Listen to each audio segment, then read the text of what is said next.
ಬಿಸಿಯಾಯ್ತು ಗಿರಿಯ ಮೈ ಚುರುಕಾಯ್ತು ಗಿಳಿಯ ಕೈ ಏಡಿ ಮೇಲೆ ಏರಿ ತಿಳಿ ತಿಳಿ ಕೇಳಿ ಎಂದಾರ ವಿರಾಯನು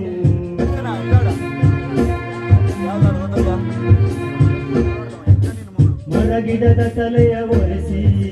ನಿಮ್ಮ ಬಿದ್ದ ನೆಲವ ನುಡಿಸಿ ಆಹಾ ಹೊಲಗಡೆ ಇನ್ನೂ ಎಂತನಿದೆ ಎಲ್ಲಾ ದಿನ ರಾಯನು ರವಿರಾಯ ನಿನ್ನ ಮಲೆಕಾಯ ಬಿಡುವೆಂದೋ ನಿನಗೆ ಮಹಾರಾಯ ಧಗ ಧಗ ಉರಿಯುವೆ